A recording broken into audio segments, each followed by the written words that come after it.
हरिओम तत्सत। जन्म कुंडली विश्लेषण। यह सिंह लग्न की कुंडली है। तो सबसे पहले हम सूर्य से फलादेश प्रारंभ करते हैं। सूर्य लग्नेश है और स्वयं के घर में विराजमान है, परंतु 26 अंक के बिल्कुल कमजोर है और केतु के साथ विराजमान है और राहु से पीड़ित हो गए। यानी कि सूर्य जो है राहु केतु से दोनों से पीड़ित है।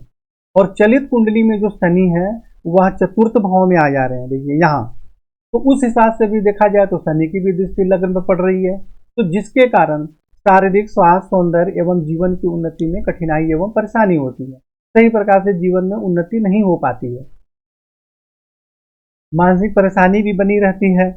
और जैसे लग्नेश लग्न में राहु केतु से पीड़ित है, जिसके कारण चोट इत्यादि भी लगने की संभावना बनी रहती है।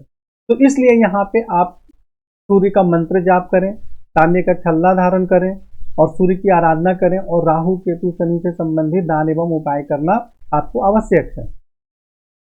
और सूर्य का रत्न पहनने के लिए मैं क्यों नहीं बोल रहा हूँ, इसलिए कि यदि सूर्य का रत्न पहनेंगे तो जब सप्तम भाव में सूर्य की दृष्टि होगी तो फिर वैवाहिक जीवन में ज्यादा परेशानी होगी, क्योंकि सूर्य जो है वो अग्नि तत्व ग्रह है और शनि के घर में जब दृष्टि डालेंगे तो वैवाहिक जीवन में बहुत ज्यादा परेशानी कर देंगे। चंद्रमा जो है इस कुंडली में द्वादश भाव यानी बाहरी स्थानों के और विदेश के स्वामी है और द्वितीय भाव में विराजमान है। और इस पर भी जो है शनि की दृष्टि है।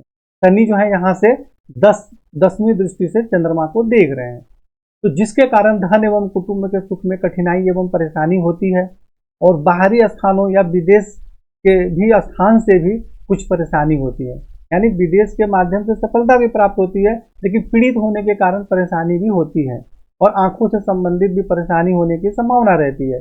चंद्रमा यहाँ से दृष्टि डाल रहे हैं अष्टम भाव में, जिसके कारण स्वास्थ्य एवं आयु के संबंध में भी लाभ प्राप्त होता है, परंतु चंद्रमा कमजोर और पीड़ित है और सूर्य के पास चंद्रमा है, यानी अमावस्या के आसपास का आपका जन्म है। तो ऐसी स्थिति में भी चंद्रमा को कमजोर और पीड़ित माना जाता है, जिसके प्रकार सही प्रकार से जीवन में उन्नति नहीं होती है।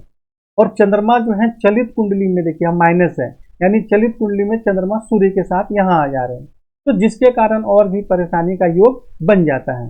देखिए चंद्रमा जो है द्वादश भाव के स्वामी है और चलित कुंडली में लग्न में आ गए, तो इसका मतलब होगा कि विदेश या बाहरी स्थानों के संपर्क से जीवन में उन्नति होगी, परंतु चंद्रमा तो कमजोर है और अगर यहाँ है तो शनि से पीड़ित है और यहाँ आ गए तो सूर्य के साथ विराजमान हो गए और राहु केतु से भी पीड़ित हो गए। यानी चंद्रमा यहाँ भी पीड़ित है और चलित कुंडली में भी पीड़ित है और कमजोर तो दोनों जगह है ही, तो जिसके कारण धन कुटुंब से संबंधित भी और जीवन की उन्नति में भी परेशानियों का सामना करना पड़ता है। इसलिए चंद्रमा के लिए मंत्र जाप करें, सफेद चंदन का तिलक लगाएं, शिव जी की उपासना करें। मंगल जो है इस कुंडली में राजयोग कारक ग्रह है, यानी 9वां भाव भाग्य भाव के स्वामी है, माता भूमि भवन के स्वामी है और ये कहाँ चले गए अष्टम भाव में, देखिए यहाँ चले गए मंगल। तो जिसके कारण आयु में तो वृद्धि होती है, परंतु माता भूमि भवन एवं भाग्य की उन्नति में कठिन परिश्रम के माध्यम से सफलता प्राप्त होती है।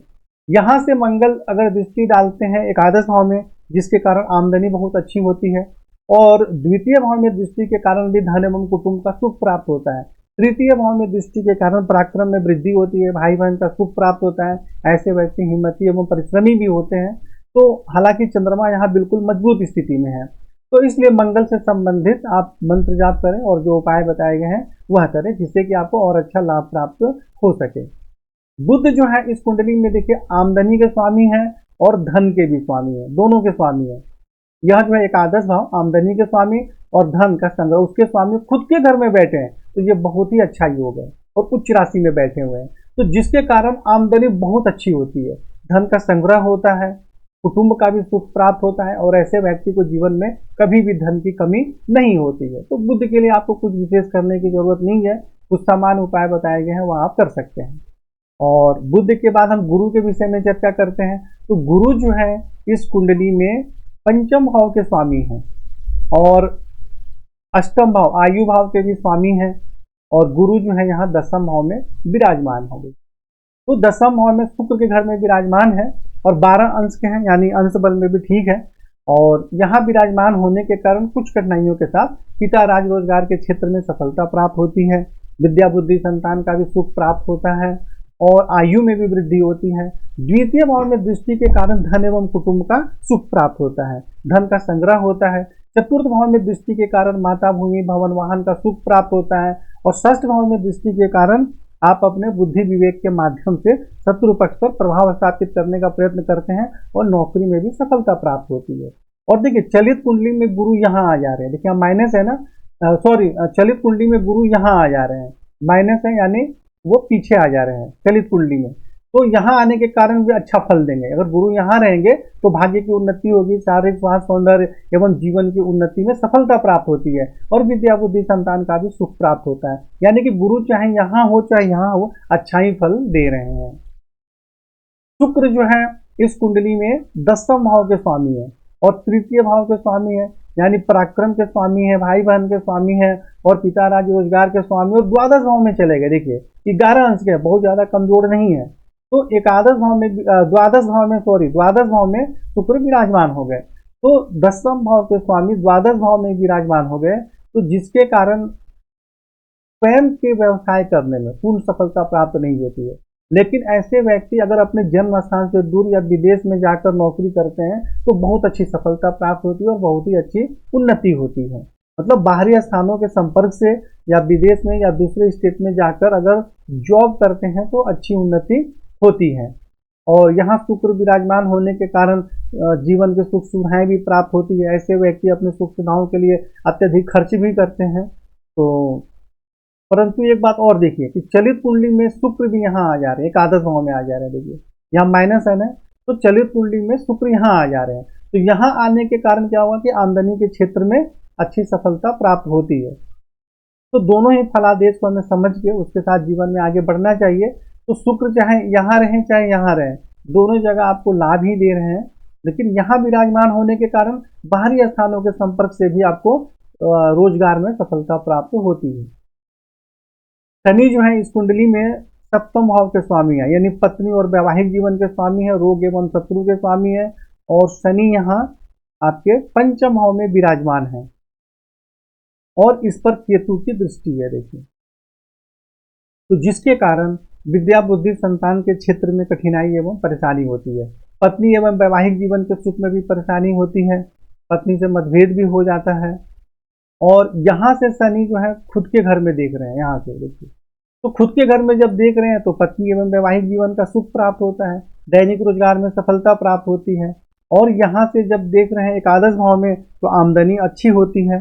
परंतु जब शनि यहाँ से देख रहे हैं चंद्रमा को द्वितीय भाव में, तो धन एवं कुटुंब के सुख में कठिनाई एवं परेशानी भी होती है, मानसिक परेशानी भी बनी रहती है चंद्रमा को पीड़ित करने के कारण। यदि चंद्रमा यहाँ नहीं होते तब तो अच्छा फल होता है यहाँ पे। तो अब देखिए शनि क्या है, बिल्कुल 2 अंश के, बिल्कुल कमजोर है, फिर भी हम इसको प्रबल नहीं कर सकते क्योंकि फिर यहाँ चंद्रमा पर दृष्टि डालकर परेशानी का योग बनाएंगे। और चंद्रमा को इस कुंडली में अकारक भी बोला जाता है। इसलिए यहाँ क्या करना है, आपको शनि का मंत्र जाप करना है।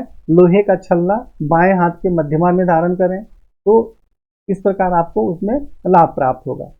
राहु जो है देखिए 7वें भाव में, यानी शनि के घर में विराजमान है, जिसके कारण पत्नी एवं वैवाहिक जीवन के सुख में बहुत ज्यादा कठिनाई एवं परेशानी होती है, विवाह में बहुत ज्यादा विलंब होता है। और यहाँ से दृष्टि डाल रहे हैं एकादश भाव में, तो आमदनी बहुत अच्छी होती है। देखिए एक ही ग्रह लाभ और हानि दोनों देते हैं। यहाँ शनि के घर में विराजमान है, जिसके कारण वैवाहिक जीवन में परेशानी होती है। लेकिन बुध के घर में एकादश भाव में दृष्टि डालते हैं तो आमदनी बहुत अच्छी होती है। फिर लग्न में जब सूर्य पर दृष्टि डालते हैं तो शारीरिक स्वास्थ्य सौंदर्य जीवन की उन्नति में कठिनाई एवं परेशानी भी होती है। और तृतीय भाव में दृष्टि डालेंगे तो पराक्रम में वृद्धि होती है, भाई बहन का सुख प्राप्त होता है। तो राहु से संबंधित दान एवं उपाय करना अत्यंत आवश्यक है। राहु का रत्न नहीं धारण करना है, मंत्र जाप अनुष्ठान इत्यादि नहीं करना है, दान एवं उपाय करना है।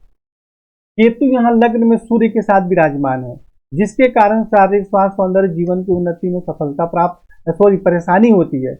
ऐसे व्यक्ति का स्वभाव भी उग्र होता है, क्योंकि केतु में मंगल के संबंधित उग्रता रहती है, तो ऐसा स्वभाव भी उग्र हो जाता है और शरीर पर चोट लगने की भी संभावना रहती है।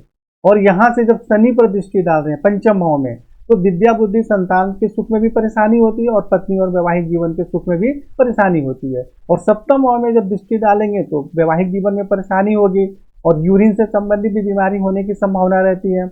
9वें भाव पे दृष्टि डालेंगे तो भाग्य की उन्नति में भी कठिनाई एवं परेशानी होती है। तो इस प्रकार सभी ग्रहों का फलादेश आपको समझाकर बताया गया और कुंडली में सारे फलादेश उपाय बताए गए हैं। आपका मुख्य जो है इस समय वैवाहिक जीवन से संबंधित परेशानी है और जिसके लिए आप मतलब कि विश्लेषण करवाया है आपने। तो वैवाहिक जीवन में परेशानी का कारण क्या है कि जो शनि है सप्तम भाव का स्वामी, उस पर केतु की दृष्टि है, पहला। दूसरा कि राहु यहाँ विराजमान है और केतु की दृष्टि है। तो इसलिए जो राहु केतु शनि से संबंधित जो उपाय आपको बताए गए हैं, उन उपायों को करना जरूरी है। अब रहा सवाल कि विवाह कब होगा, तो उसके लिए जो आपकी कुंडली पीडीएफ भेजी गई है, उसके बाद अभी से आने वाले कौन कौन से समय में विवाह का समय बनेगा, वहां पर पीले रंग से हाईलाइट किया गया है। तो आप एक बार उस कुंडली को देखें और फिर हमसे फोन करके चर्चा करें। हरिओम तत्सत।